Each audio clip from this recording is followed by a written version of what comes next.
அனைவருக்கும் வணக்கம். என்னோட சேனலை சப்ஸ்கிரைபர் பண்ணிக்கோங்க. அதாவது ஜூன் மாதம் 17ஆம் தேதி கார்த்திகை தீபம் சீரியலில் என்ன நடக்குது அப்படின்னு சொல்லிட்டு பார்க்கலாமாங்க. அங்கே பார்த்தீங்க அப்படின்னா அந்த கோமா ஸ்டேஜில் இருக்கிற பொண்ணை வந்து வச்சு இந்த மருதுவை போய் பேச சொல்லி அவனை மாட்டி விடலாம், கல்யாணத்தை அப்படி நிறுத்தலான்னு சொல்லி கார்த்தி பிளான் பண்ணுறாங்க.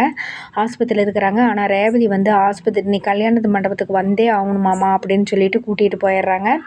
அங்கே பார்த்தீங்கன்னா கல்யாண மண்டபத்தில் எல்லாமே இருக்கிறாங்க. அப்போ சாமுண்டி ஸ்ரீட்டு வந்துட்டு எதுக்கு இவன் வந்தாங்கிறாங்க. உடனே சந்திரக்கலை இருந்துட்டு சரி நம்ம எப்படியாவது கல்யாணத்தை நடத்தலான்னு பார்த்தா இவன் வேற கூட்டிகிட்டு வந்துட்டாலே பெரிய பிரச்சனை ஆயிருமாட்டிருக்குது, நம்மளால் எந்த காரியமே நடக்க மாட்டேங்குது, இவன் ஏதோ ஒன்று பண்ணி கெடுத்து விட்றானே அப்படின்னு சொல்லிட்டு இருக்கிறாங்க. உடனே ரேவதி இப்போ எதுக்கு உங்கள் எம்டி சாரை கூட்டிகிட்டு வந்த அப்படிங்கிறாங்க.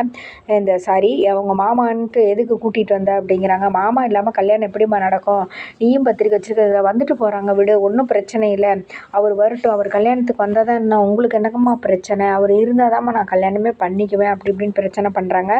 சரி என்னமோ பண்ணுங்க அப்படின்னு சொல்லிட்டு நிராவதி நீ போய் ரெஸ்ட் எடுப்போம் அப்படின்னு சொல்லிட்டு ரூமுக்கு போக சொல்கிறாங்க. அதுக்கப்புறமா கார்த்திகிட்ட போய் சாமுண்டீஸ்வரி சொல்கிறாங்க, உனக்கு எவ்வளோ திமிர் இருந்தால் நீ மண்டபத்துக்கே தேடி வந்திருக்கிற, கல்யாணத்தை மட்டும் நிறுத்தணும்னு கனவுல கூட காணாத, கண்டிப்பாக உன்னால் நிறுத்த முடியாது, ஏன் அப்படின்னா கண்டிப்பாக என் பொண்ணுக்கும் அந்த மருதுக்கு நான் கல்யாணத்தை பண்ணி தான் வைக்க போகிறேன் அப்படிங்கிறாங்க.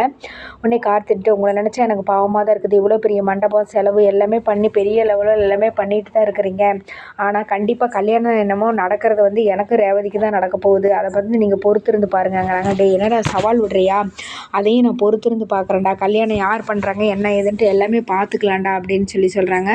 கார்த்தி இருந்துக்கிட்டு நக்கலாக சிரிச்சுட்டு அதையும் பார்க்கலாங்க அத்தை, கண்டிப்பாக பார்க்க தானே போகிறீங்க அப்படின்னு சொல்லிட்டு நக்கலாக பேசுகிறாங்க. அதுக்கப்புறமா பார்த்தீங்கன்னா அடுத்த பிளான் என்ன அப்படின்னு சொல்லிட்டு பார்த்தீங்கன்னா அந்த ரேவதியை வந்து டார்ச்சர் பண்ணிட்டு இருக்கிற ஒரு பையனை வந்து சிவனாண்டியும் அவங்களும் கடத்தி வச்சுருப்பாங்க. சார் பாத்ரூம் போயிட்டு வரேன் அப்படிங்கிறாங்க. சரி போயிட்டு வா அப்படிங்கிறாங்க. அப்போ வந்து சிவனாண்டி உள்ளே வராரு. என்னையா கையில் சட்டை வச்சுருக்கிற, மருமக கொடுத்துச்சா கல்யாணத்துக்கு போட்டுக்க சொல்லிங்கிறாங்க. இல்லைம்மா இல்லை சித்தப்பா, இந்த முருகனை வந்து கொலை பண்ண சொல்லிட்டேன், சந்திரா கொலை பண்ணிவிட்டு கார்த்தியை வந்து பழி போட்டுட்டு அதுக்கு தான் இந்த சட்டையை கொண்டுட்டு வந்திருக்கிறேன், அதை கொண்டுட்டு வந்துட்டோம்னா நமக்கு பிரச்சனை இல்லை அப்படி இப்படின்னு சொல்கிறாங்க. என்ன சொல்கிற அப்படிங்கிறாங்க. ஆமாம் சந்திரா தான் பிளான் போட்டுருக்குது அப்படிங்கிறாங்க. அப்படியா அப்படின்னோடனே அந்த பையன் முருகங்கிறவன் அதை கேட்டுறான். கேட்டுட்டு ஐயோ நம்மளையவே வச்சு இவனுங்களை நம்பி வந்தால் நம்மளை கொல்றேங்கிறானுங்க, நம்ம முதல்ல இந்த இடத்த விட்டு ஓடணும் அப்படின்னு சொல்லிட்டு வேகமாக ஓடுறாப்புல இவங்க ரெண்டு பேரும் பயங்கரமாக துரத்திட்டு போகிறாங்க. அவர் ஒரு கட்டத்தில் ஓடி ஒளிஞ்சுக்கிறாரு. உடனே வந்துட்டு சரி மருமகளுக்கு ஃபோன் பண்ணி சொல்லிடு அப்படிங்கிறாங்க. உடனே மருமகளுக்கு ஃபோன் பண்ணுறாங்க. ஃபோன் பண்ணிச்சா என்னங்க நீங்கள் பண்ணிட்டு இருக்கீங்க, உங்களுக்கு கொஞ்சமாவது அறிவு இருக்குதா, ஏதாவது ஒரு காரியத்தை பண்ணி எப்படியாவது ஒரு பிரச்சனையை முடிக்கலான்னு சொல்லி பார்த்தா நீங்கள் எதுக்குமே நான் லாய்க்கு கிடையாது, அவனை போய் முதல்ல கண்டுபிடிச்சி தொலைங்க, ஏன் இப்படி பண்ணி தொலைகிறீங்க அப்படிங்கிறாங்க.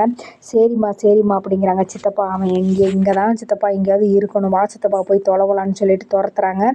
அவனும் வேகமாக துரத்திக்கிட்டு இருக்கிறாங்க. ஒரு கட்டத்தில் இதுக்கடையில் வந்து பார்த்திங்கன்னா மண்டபத்தில் சாமுண்டீஸ்வரியோட கணவர் என்ன பண்ணிவிடுறாருன்னா அவங்க வந்து மகளிர் உரிமை ஆணையத்துக்கு வந்து ஃபோன் பண்ணிடுறாங்க. ஃபோன் பண்ணி இந்த மாதிரி எங்கள் பொண்ணுக்கு பொதுவாக சொல்கிறாங்க, வேறு ஒருத்தவங்க ஃபோன் பண்ணுற மாதிரி, இப்போ இந்த மாதிரி ஒரு பொண்ணுக்கு கல்யாணம் நாளை காலையில் நடக்க போகுதுங்க, அட்ரஸ்ஸு மண்டபம் அதெல்லாம் இருக்குது, அந்த பொண்ணுக்கு வந்து விருப்பமே கிடையாதுங்க, நீங்கள் அதை வந்து நீங்கள் தடுக்கணும் அப்படிங்கிறாங்க. சரி ஓகே நான் வந்துடுறேன் கவலைப்படாதீங்க அப்படிங்கிறாங்க.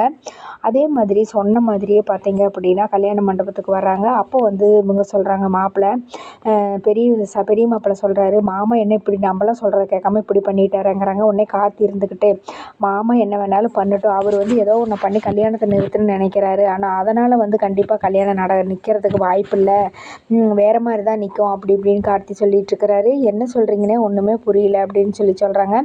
அப்போ வந்து அவங்க வந்து வந்துடுறாங்க. வந்த உடனே கல்யாண மண்டபத்தில் எல்லாம் அது பாட்டில் நடந்துகிட்ருக்குது. இந்த சூழ்நிலையில் சந்திரா வந்துட்டு அவர் சிவனாண்டிக்கு ஃபோன் பண்ணி என்னாச்சு, அந்த முருகனை என்ன பண்ணான், முருகனை தொலைவிக்கிட்டு தான் இருக்கிறோம், ஒன்றும் பிரச்சனை இல்லை, கண்டிப்பாக கண்டுபிடிச்சிருவோம் அப்படிங்கிறாங்க. சீக்கிரமாக கண்டுபிடிங்க, இது நல்ல சான்ஸு அப்படின்னு சொல்லிட்டு இருக்கிறாங்க. அதுக்கப்புறமா அந்த அம்மா மகளிர் உணயத்தில் வந்துட்டு கல்யாணம்லாம் நடக்காது எல்லோரும் போங்க அப்படின்னு மண்டபத்தில் இருக்கிறவங்கள விரட்டி விட்றாங்க. அதுக்கப்புறமா வந்துட்டு சாமுண்டீஸ் வந்துட்டு என் மண்டபத்துக்கே வந்துட்டு என் பொண்ணு கல்யாணத்தை நடக்காதுன்னு சொல்கிறதுக்கு நீங்கள் யாருங்க மேடங்கிறாங்க. நான் எல்லாமே எவிடன்ஸோடு தான் வந்துட்டுருக்கிறேன், இங்கே பாருங்கள் எங்களுக்கு வந்து தகவல் வந்துச்சு, விருப்பம் இல்லாமல் கல்யாணம் பண்ணி வைக்கிறீங்கன்னு, உங்கள் பொண்ணை வர சொல்லுங்கள், கேட்டுட்டு நாங்கள் போயிட்டே இருக்கிறோம் அப்படிங்கிறாங்க. உடனே சாமுண்டீஸ் கணவர் இருமா நான் போய் கூட்டிகிட்டு வரேன் அப்படின்னு சொல்லிட்டு கூட்டிகிட்டு போகிறாங்க. இதுக்கடையில் இன்னொரு விஷயம் நடக்குது. என்னென்னா, அந்த முருகன் தப்பிச்சு வேகமாக ஒடியாந்தோடனே அங்கே ஒருத்தர் வண்டியில் நின்றுட்டுருக்காரு. அவர்கிட்ட ஃபோனை வாங்கி கார்த்திக்கு நேராக ஃபோன் பண்ணுறாங்க. "கார்த்தி சார், நான் உங்கள்கிட்டருந்து தப்பிச்சு வந்தேன். ஆனால் அந்த சிவனாண்டிங்கிறவங்ககிட்ட போய் மாட்டிக்கிட்டேன். என்னை அடைச்சி வச்சுட்டு போய் என்னை கொல்ல பார்க்குறாங்கறாங்க. எந்த இடத்துலப்பா இருக்கிறீங்கிறாங்க. சார், நான் நிற்கிற இடத்துல ஒரு கோயில் இருக்குதுங்கிறாங்க. சரி, நீ அங்கேயே இரு, நான் வரேன் அப்படின்னு சொல்லிட்டு கார்த்தி வந்து முருகனை காப்பாற்றுறதுக்காக காரில் போய்கிட்டு இருக்கிறாங்க. இங்கே வந்து அந்த கல்யாணத்தை நிறுத்துறேன் அப்படின்னு சொல்லிட்டு சாமுண்டீஸ்வரி வீட்டுக்கு வந்து அவங்க மகளிர் ஆணையம் வந்துட்டுருக்குது. அப்போ வந்து ரோஹிணி இவங்கெல்லாம் பேசுகிறாங்க. "ரேவதி, நான் சொன்னால் கேளு, உன்னோட வாழ்க்கை வேடி, போலீஸ் நமக்காக தாண்டி வந்திருக்குது. நீ வந்து சொல்லுடி, எனக்கு இந்த கல்யாணத்தில் விருப்பமே இல்லை அப்படின்னு சொல்லுடி. சொன்னீன்னா தாண்டி இந்த கல்யாணம் நிற்குங்கிறாங்க. உடனே அவங்க அப்பாவும் இருந்துக்கிட்டு, "ஆமாம் ரேவதி, உனக்காக தான் நான் இவ்வளோ கஷ்டப்பட்டு எல்லாமே பண்ணியிருக்கிறேன். வா ரேவதி, வந்து சொல்லு ரேவதி, ப்ளீஸ் ரேவதி" அப்படிங்கிறாங்க. உடனே இருந்துட்டு, "மாமா இங்கே தானே இருக்கிறாரு, என் கல்யாணத்தை வந்து அவர் நிறுத்திடுவார். கல்யாணம்லாம் நடக்காது, நீங்கள் கவலைப்படுறீங்க" அப்படிங்கிறாங்க. அப்போ சாமுண்டீஸ்வரி அங்கேருந்து வர்றாங்க. வந்துட்டு, "என்ன நினச்சிட்டு இருக்கிறீங்க உங்கள் மனசில்?